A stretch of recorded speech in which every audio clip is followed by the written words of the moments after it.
Faly miarabantsika ry havana amin'ny anaran'i Jesosy Kristy Tompo no ny fahasoavan'Andriamanitra sy ny famindrapony izay natrarantsika izao isan-taonany tobilehibe Farihimena izao isan-taona fa 470. Misaotra an'Andriamanitra isika noho izany na dia ao aza ny toedrara izay iainantsika izao vokatra izao valanaretina coronavirus mitranga eto amin'izao tontolo izao.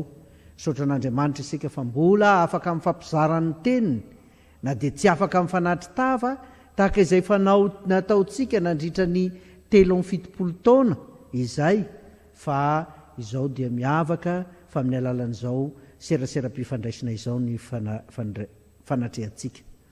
Misaotra koa ny komiteny tobilehibe Farihimena izay nanome anay izao anjara izao. Ny anjarantsika amin'ny ity izay anjarana izao moa dia ny Lahateny ka dia meloha izany dia ivavaka isika. Ry Andriamanitra rainay ny an-danitro, ny zavatra rehetra dia misy antony avokoa ho ianao. Ary eo amin'ny fiainanay hatramin'ny hariana izao tontolo izao dia nisy hariva, nisy maraina, nisy andro, nisy alina, ary nisy andro mangatsika, misy andro mafana. Reo rehetra ireo sy ny fivovana rehetra misy teo aminy dia efa nambaranao fa indro tsara indrindra izany.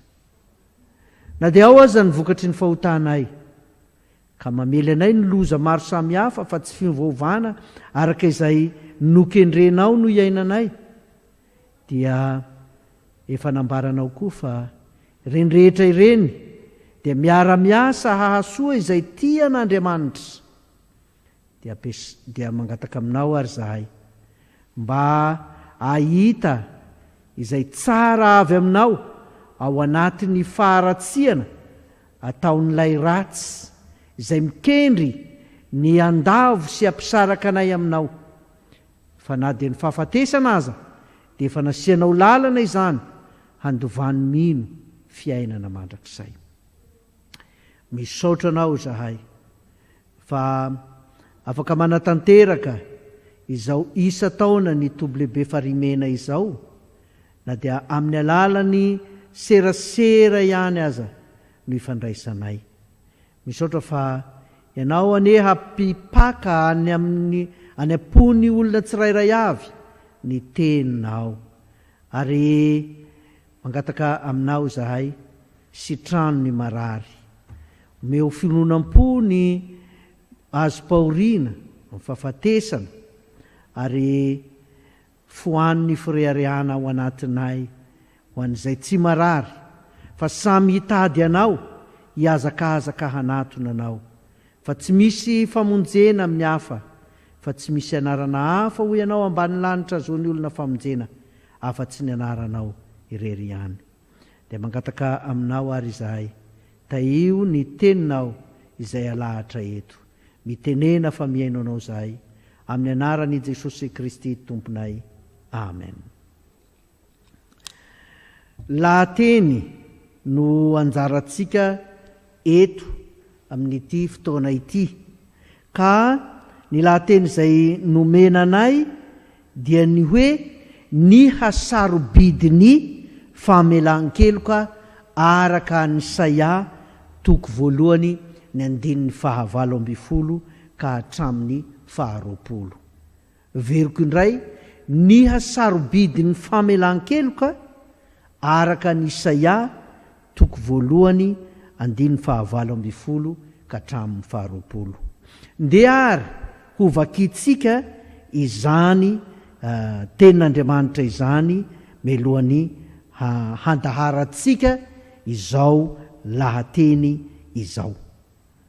Amin'ny anaran'i Jesosy, avia ary fandahatra isika ho Jehova, na dia tahaka ny jaky aza ny fahotanareo, dia ho fotsy tahaka ny oram-panala, na dia mangatrakatraka tahaka ny sily aza, dia ho tahaka ny volon'ondry fotsy. Raha manaiky sy mankatoy ianareo, dia hinana ny vokatsoa amin'ny tany, fa raha mbola mandaha sy miodina ihany ianareo, dia ho lany ny sabatra, fa ny vavan'i Jehova no efa niteny.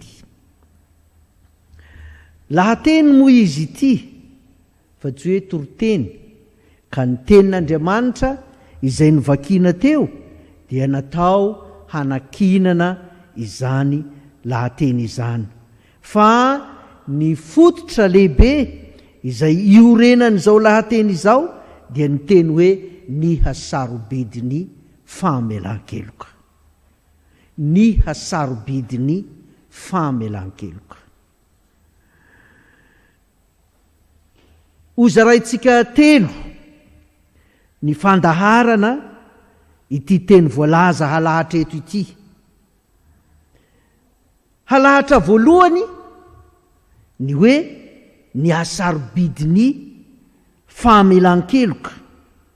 Avy eo dia hojerentsika izay ambaran'i Isaia ny amin'izany, araka izay voasoratra novakiana teo.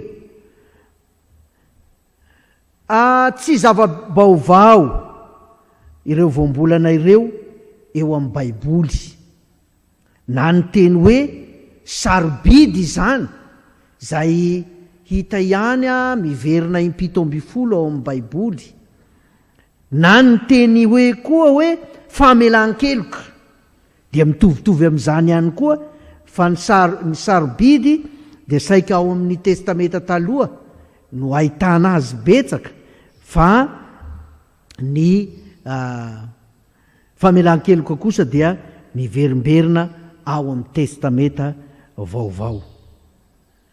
Tsy ny mahavoambolana biblika azy anefa no hanaovana heviteny no resantsika eto, satria tsy soratra masina na tsorona hoe tsy hoe andalatsoratra masina nalaina tao amin'ny Baiboly izay anjarantsika eto, fa foto-kevitra iray na vetikevitra iray hoentina hilazana ny amin'izay ambaran'i Isaia toko 1:9-20 teo. Ka araka izany dia tsy ho azavaina na halahatra manaraka atsakany sy andavany soratra masina araka ny foto-kevitra biblika ny zavatra resahana eto fa mety hiresaka ny voambolana araka izay ampiasana azy andavanandro. Kanefa miainga amin'izany fampiasana io voambolana io amin'ny fiainana andavanandro izany no hitodiantsika ny amin'ny zay ambaran'ny Baiboly.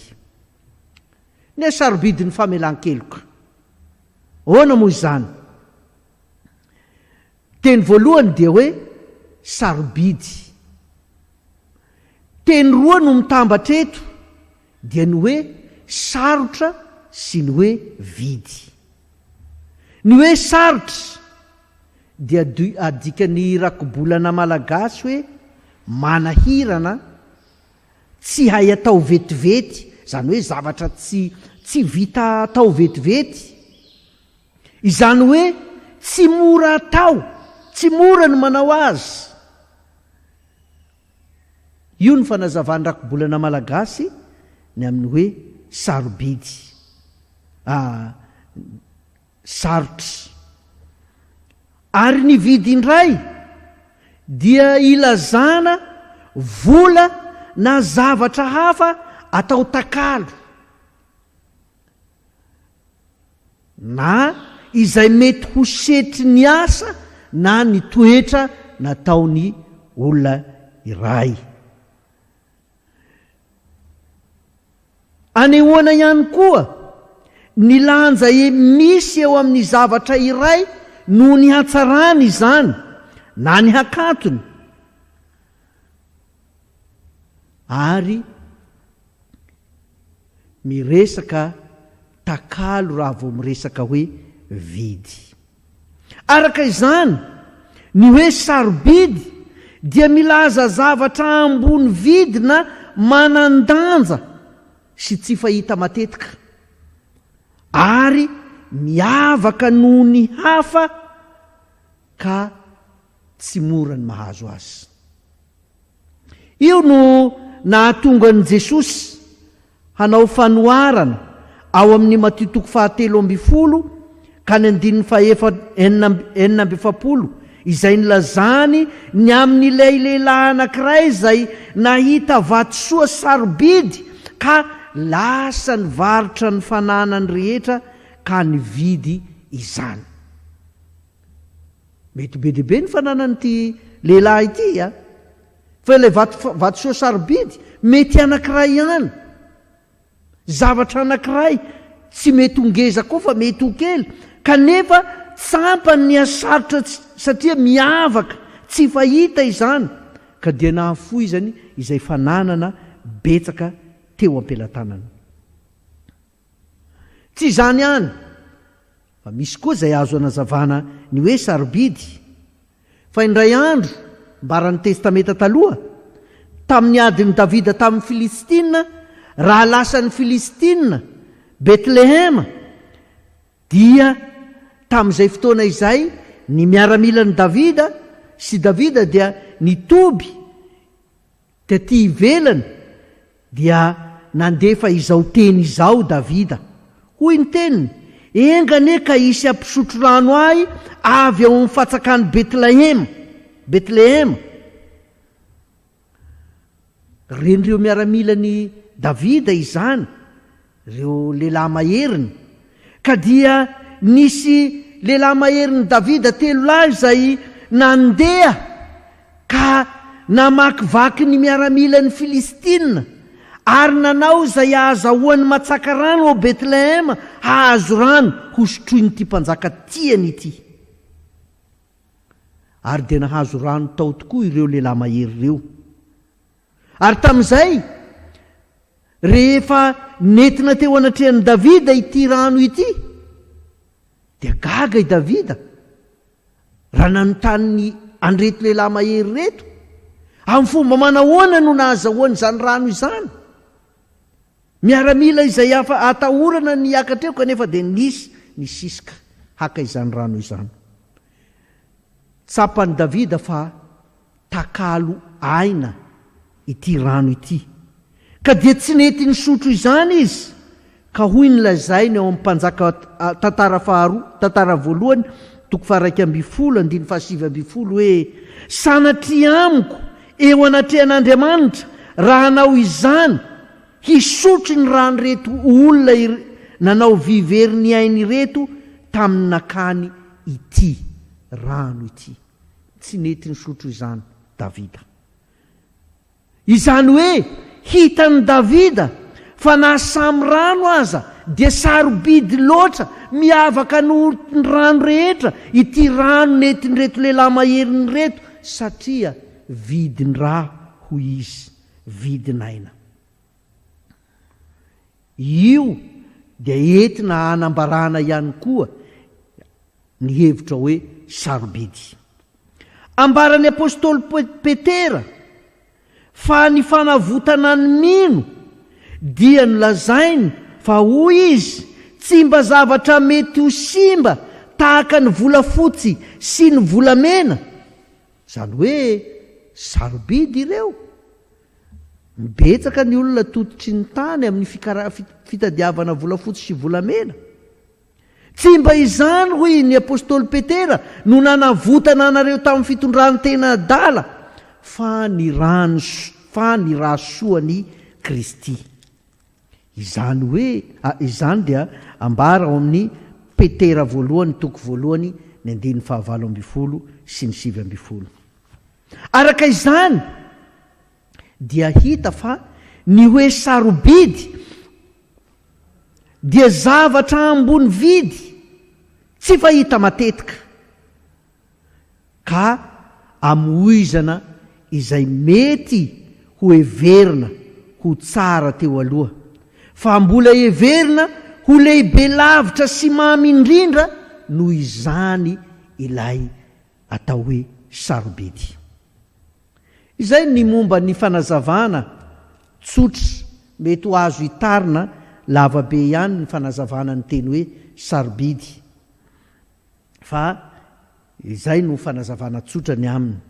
Ny amin'ny famelan-keloka indray. Sahirana ihany aho raha nandinika ity teny ity. Efa ela no nahaverihevitra ahy mandinika ity voambolana famelan-keloka ity. Azo lazaina fa voambolana biblika izy ity na dia ampiasain'ny olona tsotra ihany azy indraindray. Raha ny voambolana fampiasa andavanandro amin'ny heviny anefa dia ny hoe famelan-tsazy na famotsora-keloka na izay no mahavatana kokoa izao tontolo izao fa tsy ny hoe famelan-keloka. Fa raha amin'ny resaka ara-baiboly kosa dia ny teny hoe famelan-keloka.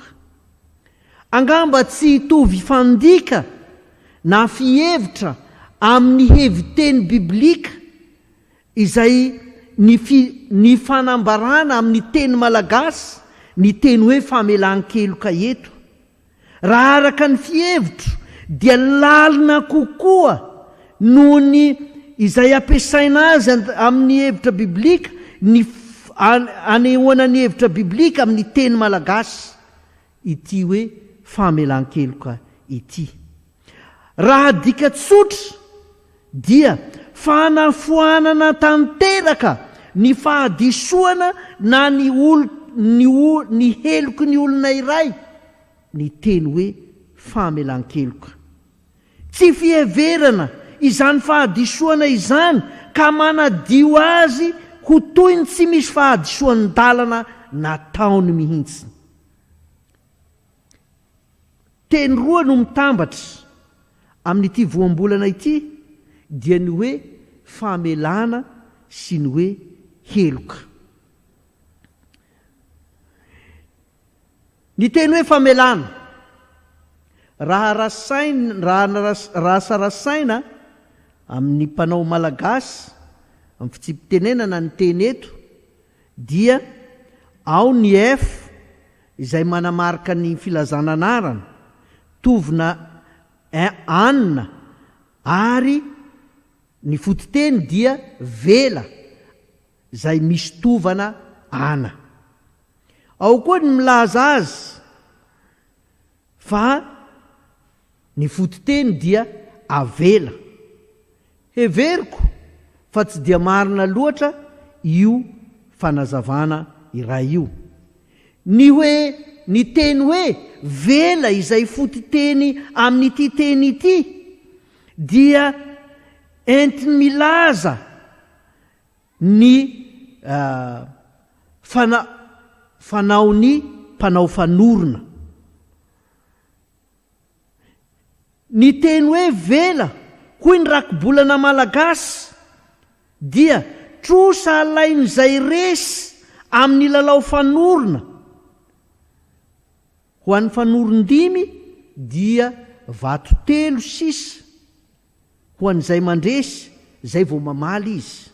Ho an'ny mpanao fanoro-tsivy dia vato 5 sisa, izay vao mamaly, izay mandresika mampihinam-bela.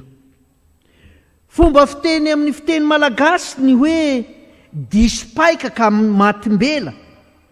Tena faharesena goavana izany, satria ilay mampihinam-bela dia tsy mamaly mihitsy mandra-pahatonga ny vatony ho vato 3 sisa na vato 5 sisa ny azy. Ny 3 na ny 5 no manohatra izay mbola tsy nanalana mihitsy ny vatony, ka tena fanaovana tsinotsinona ilay mpifanandrina izany, fiheverana sy fandatsana ilay mpifanandrina.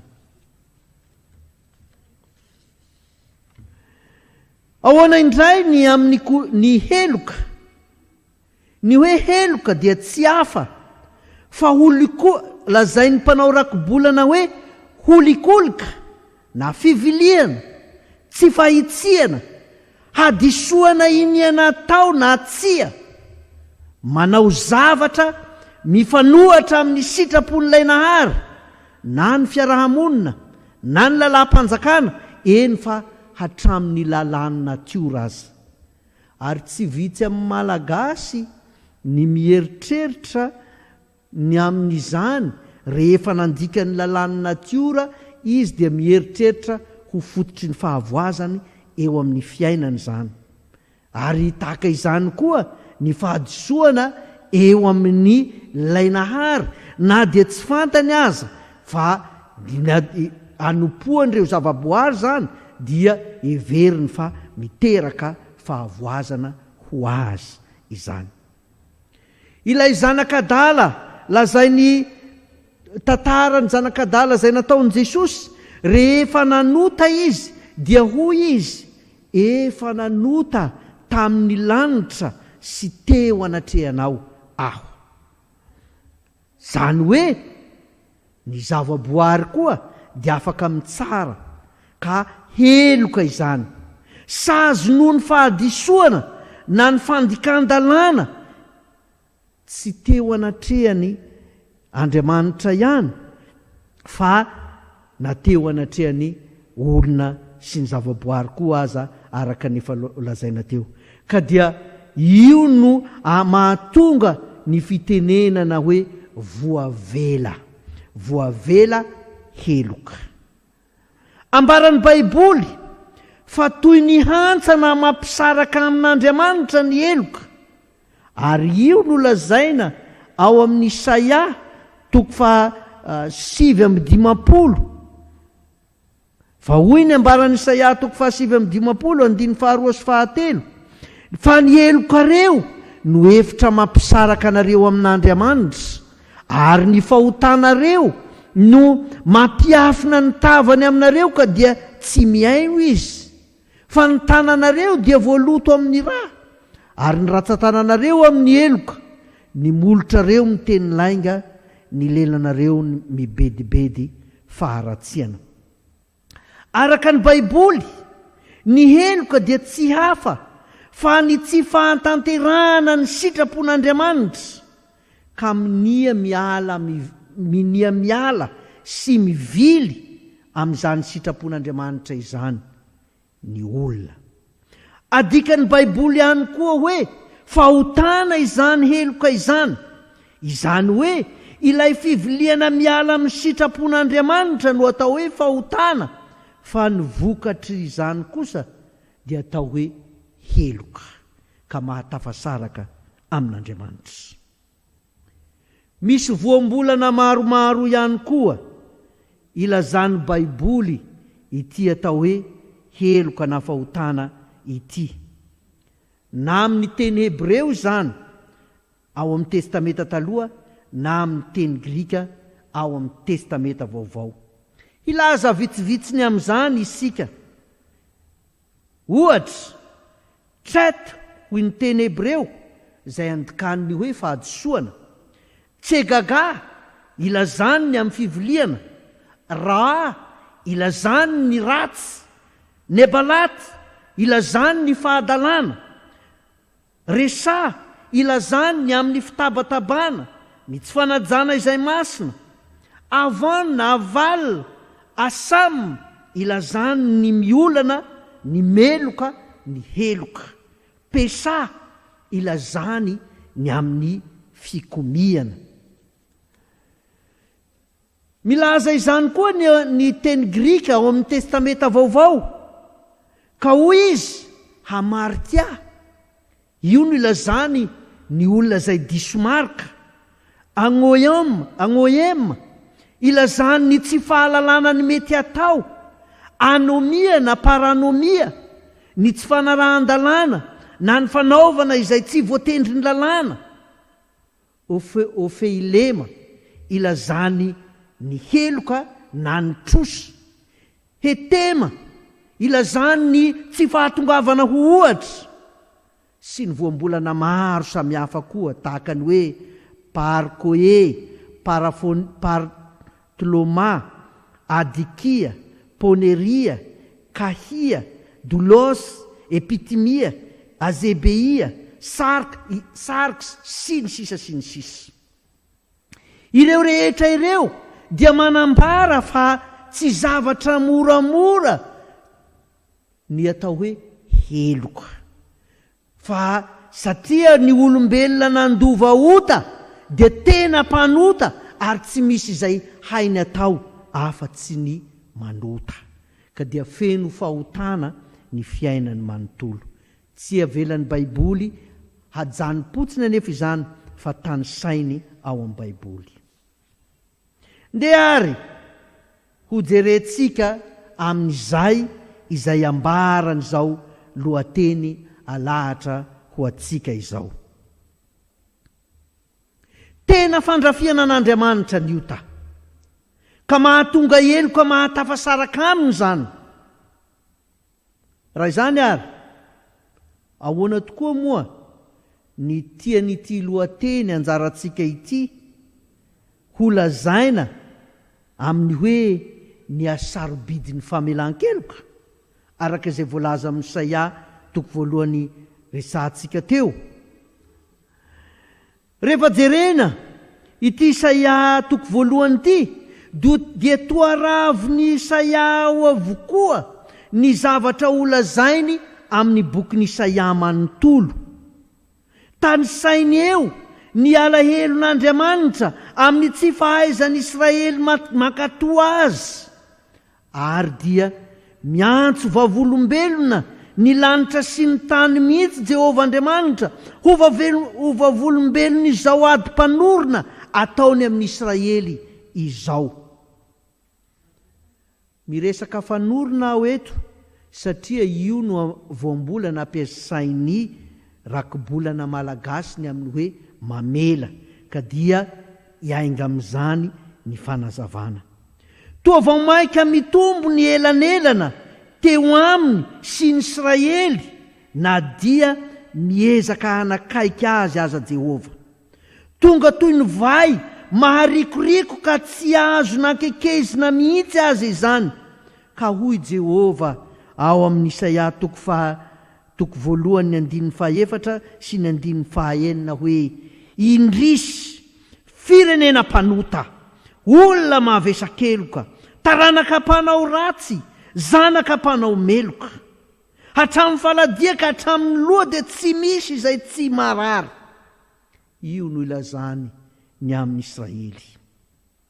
Eny, fa ambaran' Jehova aza fa hatramin'ny fanatitra izay nasain'Andriamanitra haterina eo aminy mba hampitoniana ny fahatezerin'Andriamanitra noho ny fiodinany olony, dia nataon'Andriamanitra ho tonga fahavetavetana ka naharikoriko azy, ary itenenany eo amin'ny 17 hoe aza mitondra fanatipona intsony eto anatrehako ianareo fa fofona fahavetavetana amiko izany.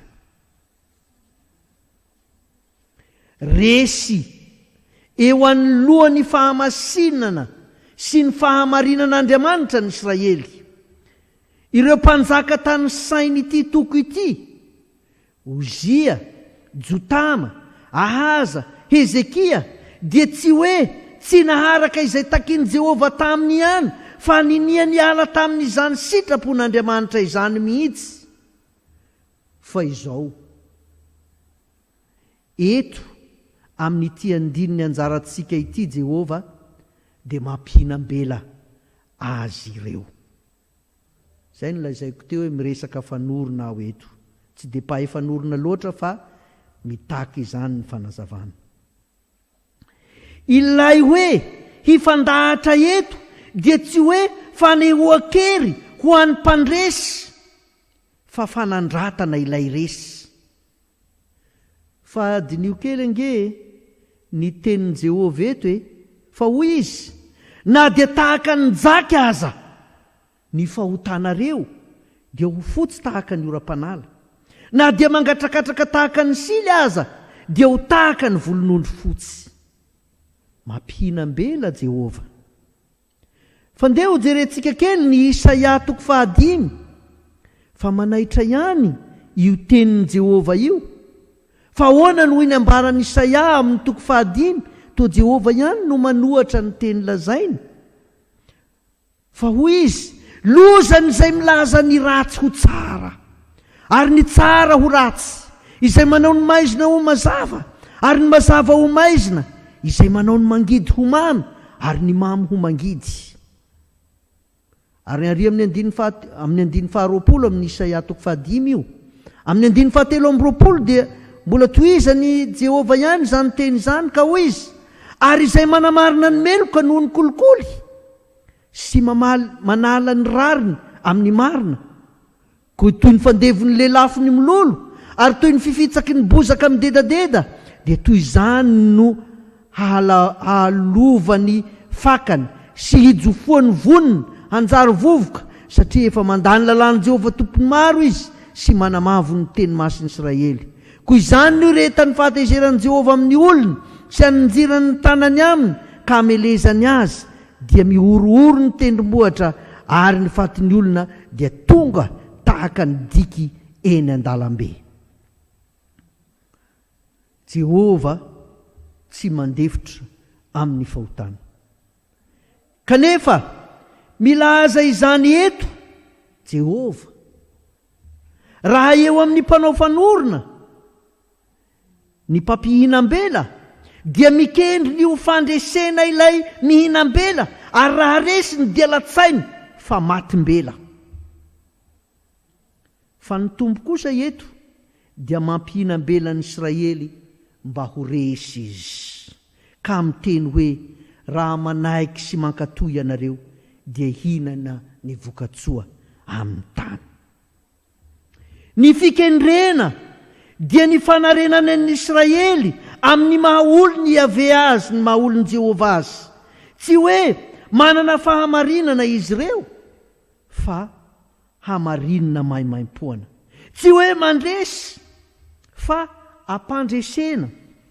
Raha izany ary, inona no andrasana amin'ny Israely amin'izao fiatsoan'i Jehova azy ireo hifandahatra amin'izao?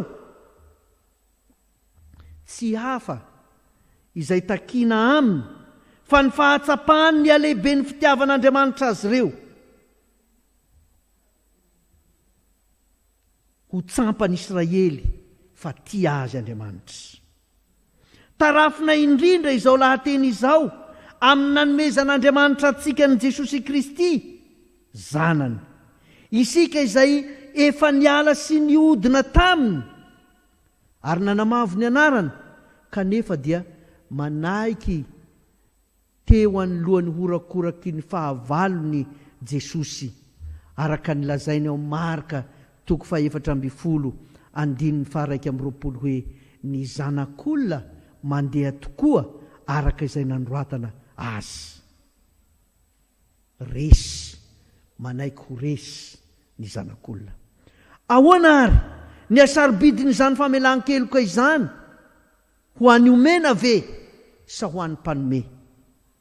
Zany hoe ny tomba mbidin'ny famelan-keloka iza no anehoana azy, ny olona izay omena azy, ny Israely izay omena azy ve sa Jehova izay manome izany famelan-keloka izany? Tezitra ny fariseo raha ny teny tamin'ilay marary ny paralisisa Jesosy ao amin'ny Matteo 5:9 andininy 2 ka hatramin'ny 9 andeha ho jerentsika kely zany.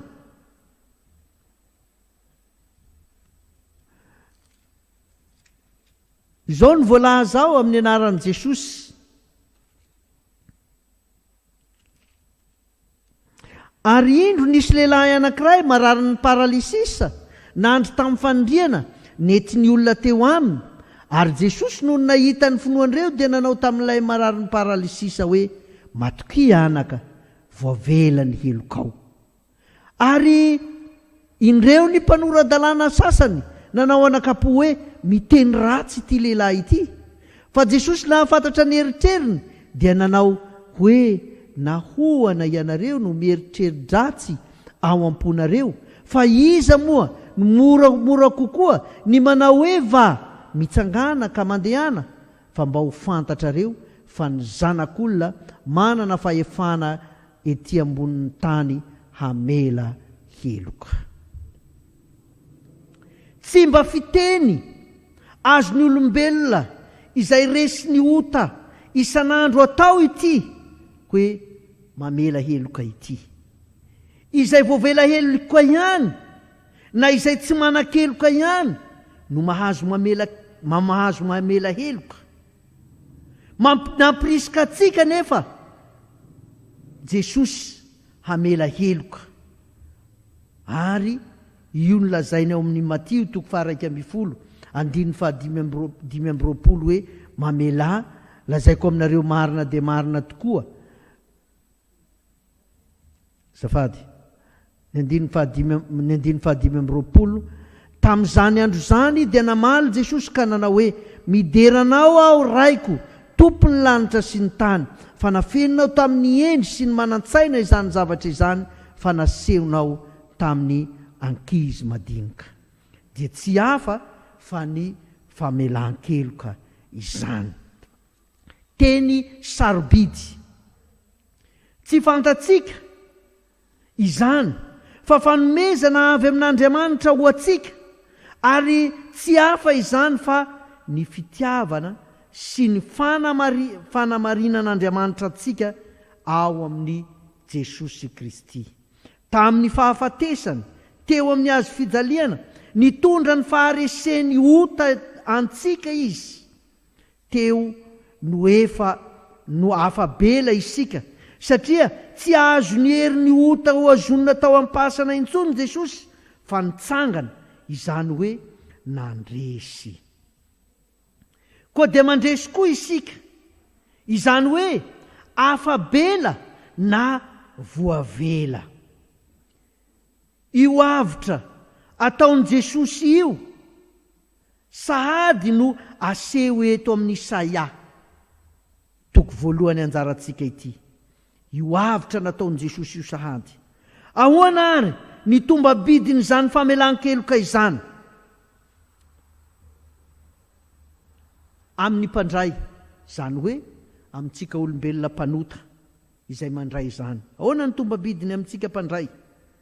Isika mpanotana votana dia maimaim-poana, izany hoe bojo ity famelan-keloka ity. zay no nomezan'Andriamanitra azy. Maimaim-pona, bojo, tsy misy na inona takina aminao afa-tsy izao, mandray sy mino izay noraisina, dia izany famelan-keloka izany. Dia toy n'ilay marary ny paralysisa ny tenenin' Jesosy hoe mitsangana be taony fandrianao ka modia any an-tranonao. Tsangana niaraka tamin'izay izy ary nody tany an-tranony rehefa nino sy natoky ity famelan-keloka nataon'i Jesosy ho azy ity. Tsisy ninninona nataony. Tsy maimaim-pona kosa nefa izany tamin'Andriamanitra ray, fa ny zanany no tsy maintsy nihetro tonga tahaka atsika na dia Andriamanitra aza. Toa moramora ny miresaka izany. Andriamanitra mihetry ho tonga olona. Raha misy olona ambony hipetraka hitsipona zordira, hipetraka amin'ny mpitsipona zordira, ataoko fa mety anahirana ihany zany. Eny fa na dia isika izao aza, raha hita ny olona, raha izaho pastora ity, na hita zavatra latsaka eny an-dalana eny ka nitsindroka izany, dia ho gaga ny olona ary homenatra ny fiangonana misy ahy. Fa nataon'Andriamanitra izany hitsipona antsika izay rehefa latsaka tao amin'ny ota, ka ny zanany nataony tonga olombelona, nihetry nateraka tahaka ny olona, nateraky ny vehivavy, tsy natao sezarienne fa tena nateraka. Misy hevitra lalina ho anatin'izany. Natao ota na dia tsy nisy ota tao aminy mba hanameloana azy hiombona amin'ny fahotantsika, araka ny ambaran'ny apôstôly Paoly. Natao ota ny zanak'Andriamanitra mba handraisany ny helontsika ho ao amin'ny tenany. Tsy ho mora tamin'ny rainy, Andriamanitra rainy, ny nijery ny zanany tamin'izany. Mba dinio kely ange ny zanakao no sambory ny miaramila, tsy nanana fahadisoana akory, ary netiny sy noeloiny na dia tsy manan-keloka aza. Fa moa tsy hipepipepy va ny ray aman-dreny, atao avokoa ny ezaka rehetra hitady olona mahitahita sy mahalala olona ambony mba hanafana izany, mba tsy ho voaheloka ny zanany. Fa Andriamanitra kosa tsy mba niaino akory ny feon'i Jesosy raha nitaraina nivavaka izy tao Getsemane hoe raiko esory amiko ity kapoka ity. Tsy mora tamin'i Jesosy ity famelan-keloka ity, ary io nampitaraina tamin'ny rainy araka izay nolazaina teo. Inona no anton'izany? Tsy hoe tsy fahazakan'i Jesosy ny vokatry ny fanaintainana amin'ny fampijaliana izay ahazo azy. Andriamanitra izy, na dia olombelona koa aza, zakany izany. Fa raha olombelona no nokapohana sy nororana tao tamin'ny nanameloana an'i Jesosy, mandra-pahatonga ny eny amin'ny fanomboana amin'ny hazo fijaliana, dia angamba ho faty an-dalana fa tsy tonga teo ambony hazo fijaliana. Fa Andriamanitra izy, ary hoy ny teniny hoe manana fahefana hanolotra ny aiko sy haka izany aho. Fa tsy izany, fa izay fanaintainana nanjoan'i Jesosy eto dia ny tsy fahatsapahatsika ny hasarobidiny io famelan-keloka atolony amin'ny alalany anaovany matimbela ny tenany eo amin'ny hazo fijaliana, ka handatsahany olona hoe nanasitrana ny olona izy, nanangana ny maty izy, nanasitrana ny marary izy, aoka hidina eo amin'ny hazo fijaliana izy. Matimbela noho ny fitiavany ahy, noho ny fitiavany anao, ny zanak'Andriamanitra. Inona no anton'izany? Fantatry Jesosy tsara fa tsy ho tsampanao ny hasarobidiny izany famelan-keloka ataony izany. Ho hitsakitsahanao izany, ho hamavoinao izany, ho lotoinao izany.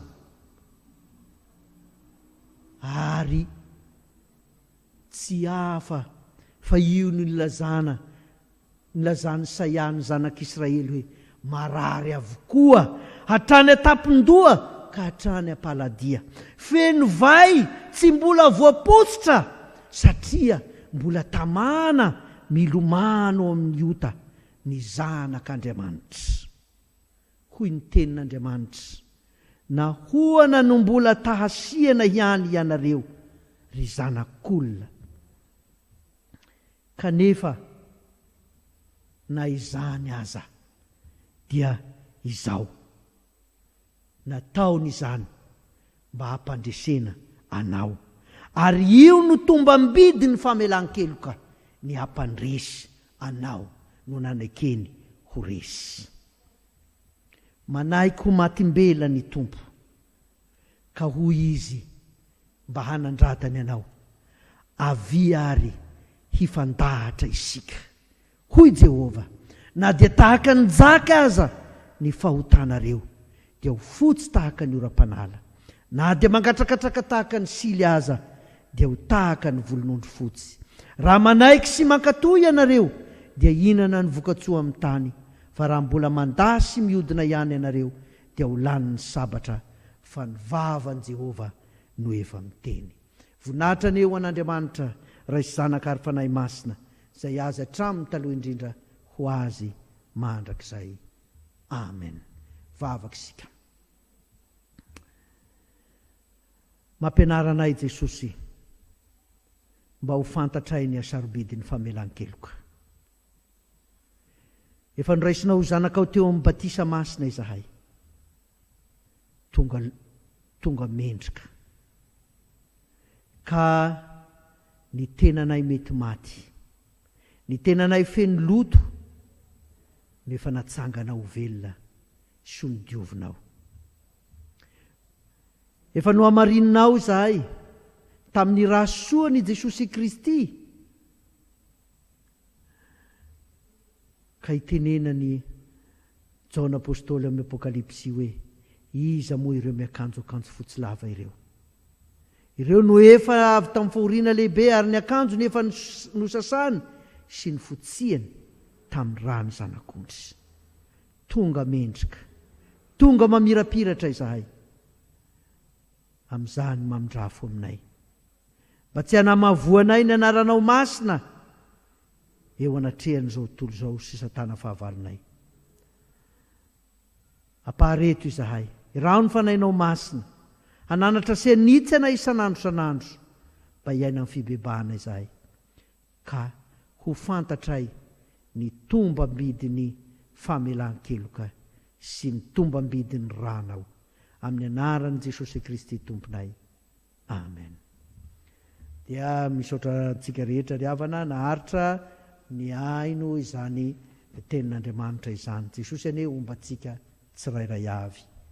Amen.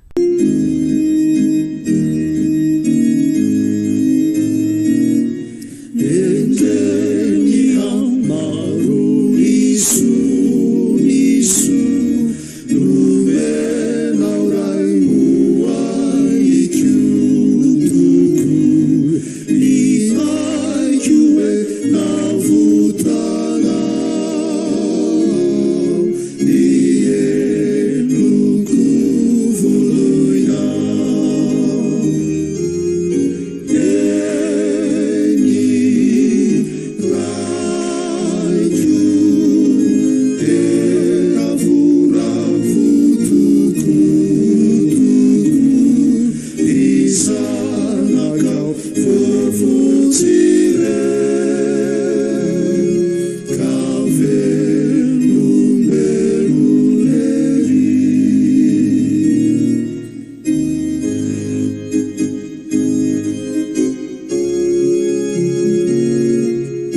zanakao vovotsire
Isika rehetra misotranao zay ry Andriamanitra rainay, Andriamanitra be fitiavana be fahasoavana amin'ny alalan'i Jesosy Kristy. Menao ty fotoana itynay zahay mbola ahafahanay miamoka amin'ny teninao, ary satrinay hatrany ianao Andriamanitra no teny fa raha izay dia ho mazava ny fiainanay, satria ilay Andriamanitra tokony fahazavana no miteny. Raha zany dia izao fiainana ratsy izay diavinay izao no tote anjakazaka amin'ny fiainanay. Ary izany no anaonay anao fisaorana mbola afaka handre anao indray izay amin'ity tapakandro ariva ity. Fa nanao masina ane hitaridalana anay, ahafantaranay bebe kokoa ny amin'ny sitraponao. Fa nanao masina no toro ny fovatonay mba hitempo fitiavana anao, ary fa nanao masina hanafaka ny sakatsakana rehetra sy andrenesanay ianao, amin'ny anaran'i Jesosy Kristy Tompo. Amen. Ny tenin'Andriamanitra anjarantsika indray ry havana amin'ny ity dia ny toriteny 2:20. Nalaina atao amin'ny bokin'ny Isaia, ka Isaia 7:1. Io no anjarantsika androany, kanefa iangaviana ianao mba handinika ny perikopa nakanan'izy ity rehefa vita ny toriteny fa sao dia tsy mametra ho antsika ny amin'izany amakina azy. Ny perikopa nanatsoana azy dia ny Isaia 9:7 ary hatrany amin'ny Isaia 7:9. Fa izay manandrifantsika dia ny 7:9 mazava. Ray masino manamasinanay amin'ny fahamarinana, ny teninao amin'ny fahamarinana. Amen. Ry kristianina havana, ampitomina aminareo manrakariva ny fahasoavana sy ny fiadanana fa amin'Andriamanitra raintsika sy Jesosy Kristy tompontsika. Amen. Ny olona izay mandeha amin'ny maizina dia mahita fahazavana lehibe, ary izay mitoetra amin'ny tany aliko ny fahafatesana no impisahany mazava. Izao fanambarana vaovao mahafaly izao indray ry havana no anjarantsika. Izany dia teny fikasana nampitonain'i Jehovah Andriamanitra, Andriamanitry ny Israely, ny mpaminany Isaia ho an'ny Israely babo. Hafatra filazantsara izao, teny manambara fa afaka ny fahatezeran'Andriamanitra amin'ny olona. Tonga ny famindram-po dia ny androm-pamonjena lehibe. Miasa tokoa Andriamanitra. Hita manjavozavo eo amin'ny fanambarana mantsy fa vita ny adiny olona ary efa nandray avo eny ho valin'ny fahotany izao. Ka ilay alahelo maneho fahatezerana teo aloha izay manao hoe ny oloko tsy misaina, toko voalohany andiny faharoa, dia tonga telo somafaly tsy misy to azy, dia ny fiposahany mazava ao amin'ny maizina. Ny toy izao tokoa ry havana no lazain'ny mpandinika hoe perspektive profetika na tazan-davitry ny faminaniana, ka ilana fahamalinana fatratra ny eo amin'ny famakafahana izay atao mba tsy ho diso fandray ny hafatra entin'ny teksta isika. Izany Israely izany dia tena nanandrana tokoa ny ngidin'ny fahatezerin'Andriamanitra, ka tonga tao anatin'ny aizana tanteraka izy, tojo fahorimbe, aliko ny fahafatesana, vesarany fahavesaran-kevitra mahatsilava. Ny antony io ianao, Jehovah ihany nefa mitaraina hoy izy, ny omby mahalala ny tompony ary ny biriky mahalala ny fihinanam-bilon'ny tompony, fa Israely tsy mahalala ny oloko tsy misaina. Tsy mitoko tamin'i Jehovah intsony Israely, efa niodina izy izao. Dia ho indray ianao hoe fanao anary izy no niodina ka tonga tsy misaina. Izao no azo ambara. Vanim-potoana feno fikorotana tanteraka tao Palestina amin'izao andro isehoan'ny Isaia izao. Araka nefa ny anarantsika, nizara roa ny fanjakana Israely taoriany nahafatesan'i Solomona, ary nandritra ny 50 taona mahery no efa nifandramatra ireo mpirahalahy ireo, dia ny avaratra sy ny atsimo izany. Nanampitrotraka izany koa na fitsoko ny Asirianina etsy an-daniny, izay fanjakam-bena hery indrindra tamin'ny fotoana androny. Nampandohetra miopampana ny firenena zanataniny izy tamin'izany. Teo dia nalay mpanahy komy miaraka amin'ny Siria na miaraka amin'ny Ezipta ny mpanjakany, arak'izay efa ny anarantsika. Ka ireny firenena jentilisa ireny no nanjary nametrahany fitokisana.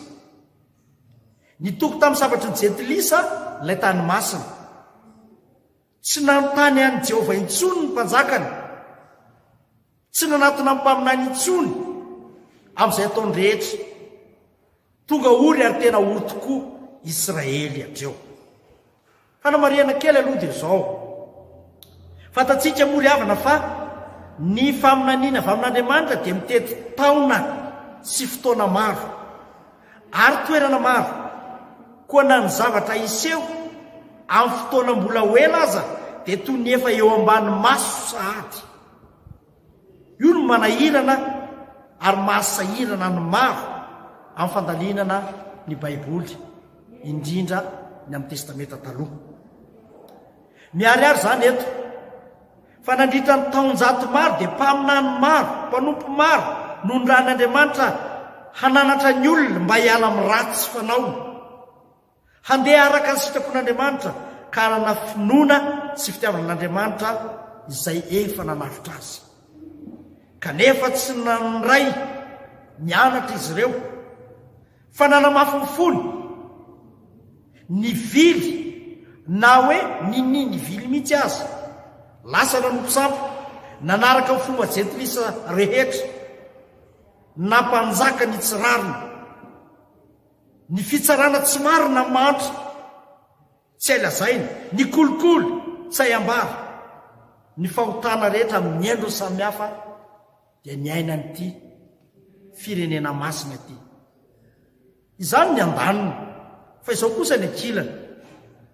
Ny savorovoro sy ny savoritaka izay tsy izy lafi ny ara-pivavahana. Vokany, nanjary Andriamanitra irery eo anivon'ny Andriamanitra maro Jehova. Hany ka tsy misy nanavaka na nahay nanavaka ny fahefana ara-politika sy ny fahefana ara-pivavahana intsony ny olona. Zany aneny nahatonga azy ireo hitodika ho any amin'ny Andriamanitra firenena manodidina azy no alefaina lay ara-pivavahana fa notompoina lay ara-politika. Ka tsy vita nanaraka ny politika n'izy ireo fotsiny fa nioka tamin'ny Andriamanitra mihitsy, dia nitoko tamin'ny mpanjakandreny firenena ireny ny miaramilany ary ny volany, fa tsy tamin'ny Jehova lay mpanavitra azy intsony. Ny akon'izany ho ianao fa tezerana amin'ny rehetra ka navelan'Andriamanitra izy ho hitsakitsahany fahavalo masika izay namotipotika nandoro ny tanàna eny fa hatramin'ny tempolo izay nirehariana ho toerana masina indrindra azy. Tamin'izany dia natao ny fahavalo vonomoka ihany koa ireo izay sahina nohitra, ary izay tsy matsy dia nalefa ny babo any an-tany lavitra any. Ka tany Asiria nitao varatra tamin'ny 1270 ary tany Babilôna kosa taty atsimo tamin'ny taona 920. Zao anefa hatreo Andriamanitra dia efa mijery asady amin'ny fahasoavany, tsy mahafoy fa eo akaiky ny mandrakariva lay Andriamanina, ka mahita mialoha fa ampy ary ampy zay ny fampitondrana enta mavesatra ireto olony reto. Teo aloha dia olona maditra sy mafiatoka no itenenana, ka voatery nomena teny mafy sy mahery ary nanaovana fitondrana mafy azy, fa manomboka eto kosa no ariariany tena famindrampon'ilay Andriamanitra tsy mahafoy ny olona. Mampidi-doza ry havana ny mitoetra amin'ny fahakiviana sy fisalasalana ho an'ny olon'Andriamanitra, fa mety hitarika amin'ny fiemorana tanteraka izany, ary izany no anaovana antso avo. Tsy mety amintsika ty fiangonana mikatona lavo ty. Dia averina mampidi-doza ny mitoetra anatin'ny fahakiviana ka ilaina fampahirezana ny olona. Fantatry Jehova tsara izany, satria Andriamanitra izy. Fa tany ampahababona raha torotoro fohiny ny olon'Andriamanitra dia tonga ny teny malefaka, teny fampionona, teny fanasitranana avy amin'ny mpaminany, avy amin'ny fiangonana.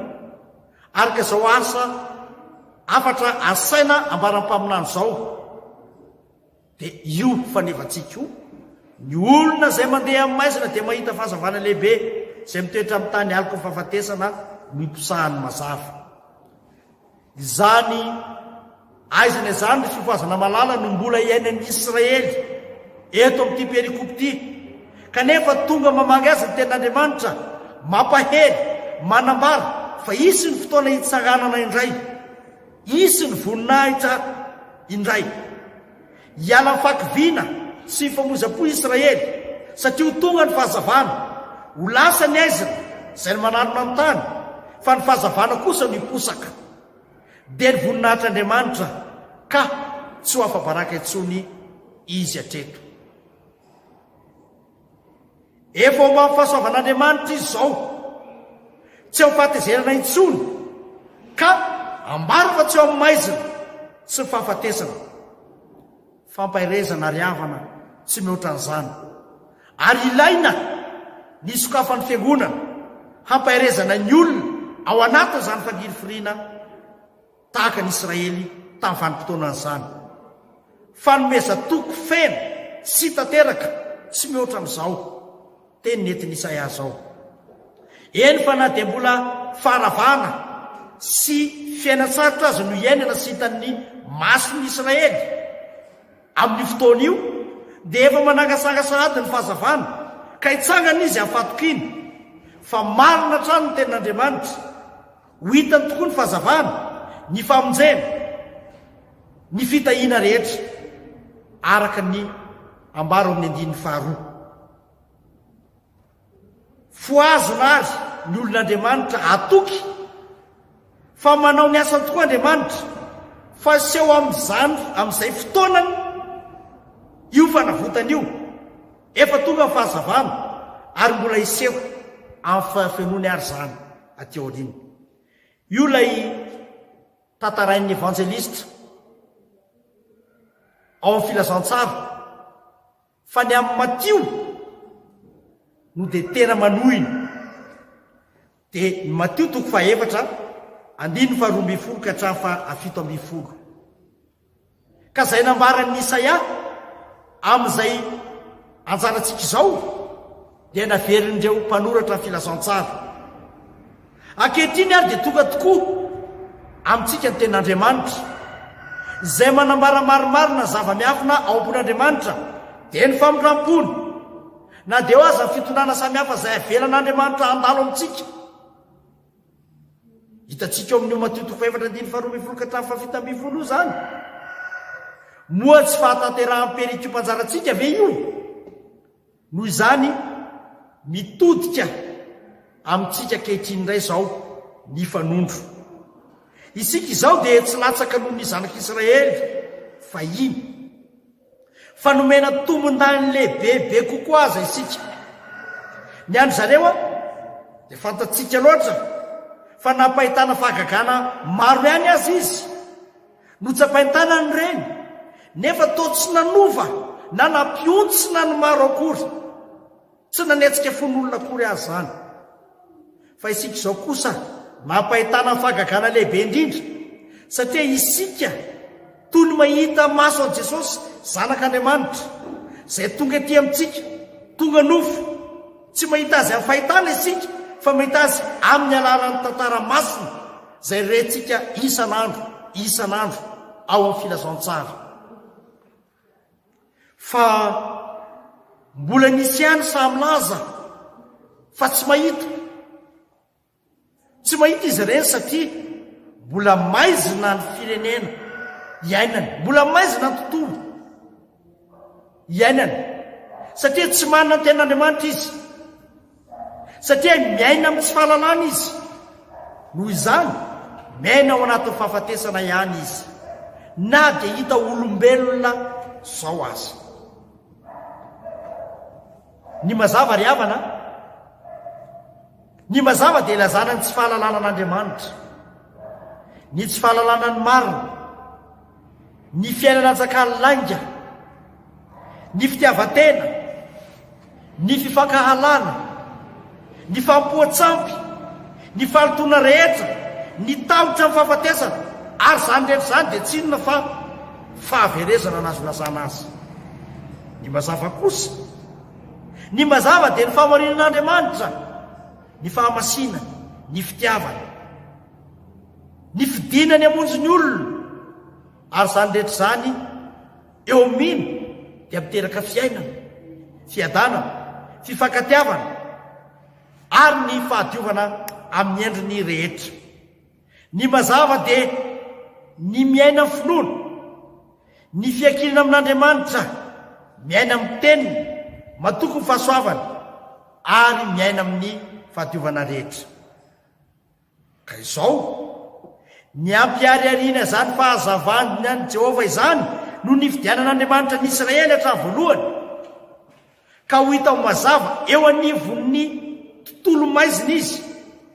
Ary zany firenena kely zany no voafidy hatramin'ny voalohany mba ho fahazavany eto amin'ity izao tontolo izao ity anaty aizina mikitroka. Firenena no fidiana anehoana voninahitry'Andriamanitra eto an-tany feno lainga izao tontolo izao tsy misy fahamarinana, maka fifampontsampy, milomano amin'ny fijangajangana, tsy rototra amin'ny vonon'olona, fiainana anjakan'ny devoly sy ny fahafatesana no azo ilazana azy. ny fahababoana dia fitazana fotsiny ihany, fa rehefa miatra ny kapoka ka hitan'Andriamanitra fa ampy zay dia ataony fa tonga ny fotoana anehoana ny voninahiny amin'ny olona. Tonga ary ny fotoana ankehitriny hitsarana ny olon'Andriamanitra indray hiala amin'ny azy ny fahakiviany mba tsy araraotiny devoly izany fahakiviany izany, ka hamatorany azy indray hanalavirany an'Andriamanitra toy ny teo aloha na mihoatra ny teo aloha azy. Tonga ny fotoana izay mpisahan'Andriamanitra ny voninahiny dia ny famindram-pony izay mamonjy ny olona dia ny olona izay toritory fo sy fanahy zany.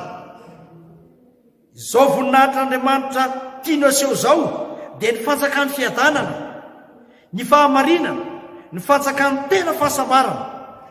Ny voninahitr'Andriamanitra dia ny mandroaka ny aiziny fahafatesana, ny devoly sy ny asany rehetra ary ny fombany rehetra, fa hanome fiainana, fanasitranana ary fitsarana kosa. Ny fahadisoana mihoapapana teo amin'ny zanak'Israely reava dia ny tsy nandroahan'ny vahoaka Israely ny Kananita tao faty Zebolona sy Naftaly, ka ireny vahoaka ireny no tonga tsiro tamin'izy ireo. Ny tsy nandroany an'ireo tompotany hatramin'ny farany fa namelany azy ara-olona eo.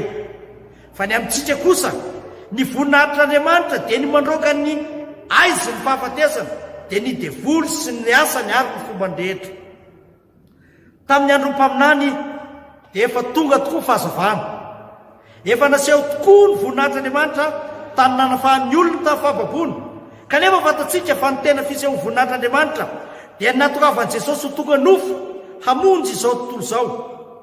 Ny Noely, ny tranomby, ny fanenjena nataon'ny Herôda ny fofonian'ilay zaza ary ny Epifania. Tsy nitrahatra tamin'ny fahatokavana ho nofo fotsiny ihany anefa izany, fa ny tena fiseho voninahitr'Andriamanitra ry havana dia nanoloran'i Jesosy zanany teo amin'ny hazo fijaliana ka nandreseny ny fahafatesana sy ny devoly ary ny aina fahotana ao amin'ny fijalian'i Jesosy sy ny fahafatesany ary ny fitsaranany tamin'ny maty. Eo ny tena azoantsika mahita mazava ity voninahitr'Andriamanitra ity ry havana, satria tsy zakatsika amin'izao isika izao izay mpanoto ny mijery ny vatana izany voninahitr'Andriamanitra izany dia fenina eo ambanin'ny hazo fijaliana izany. Tsara kanto ny hira fahafito amin'ny zato.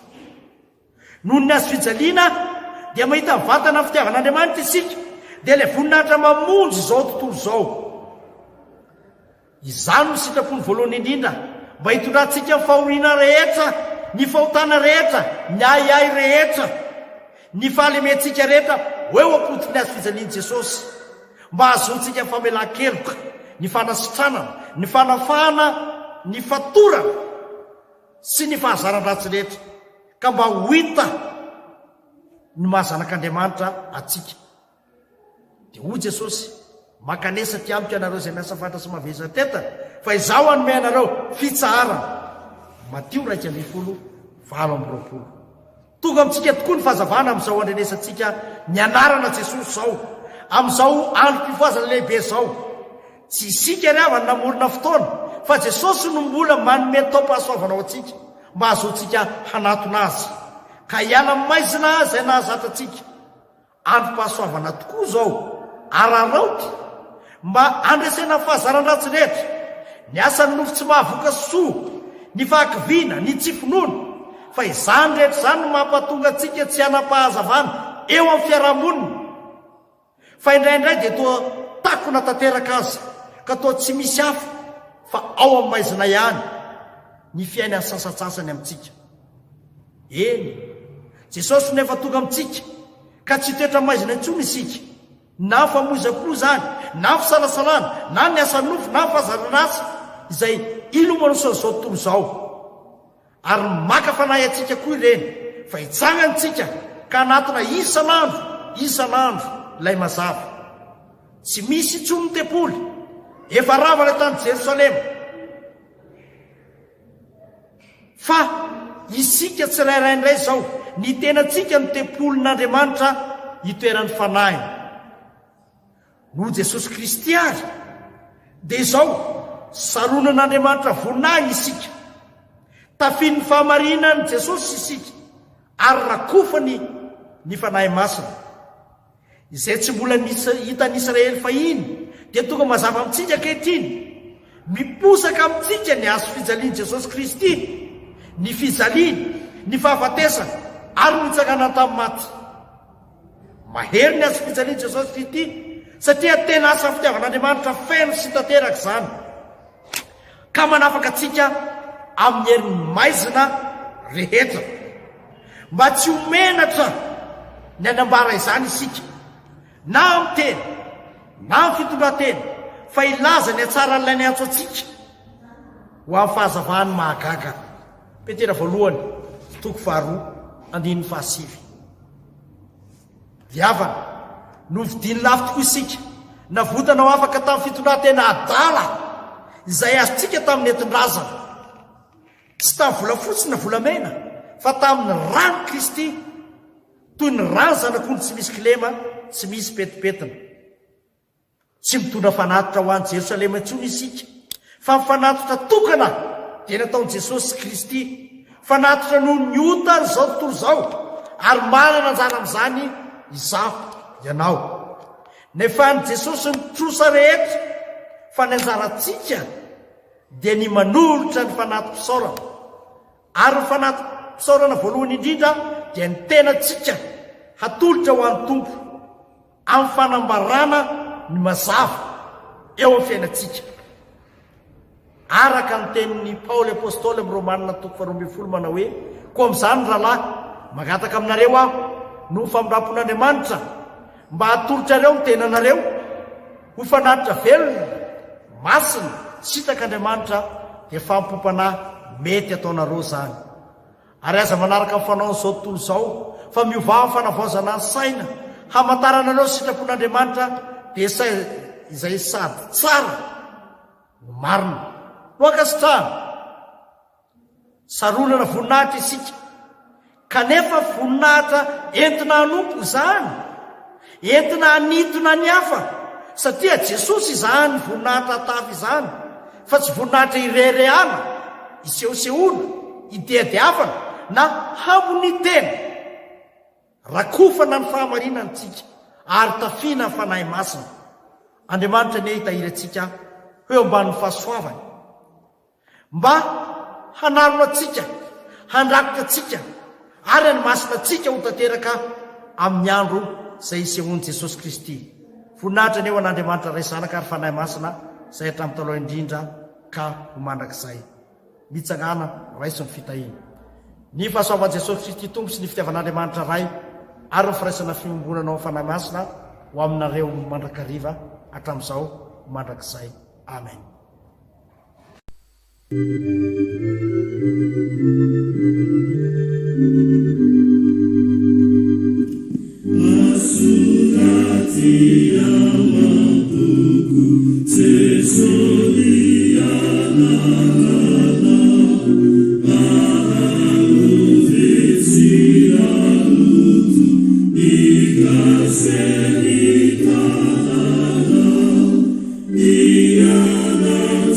Jesus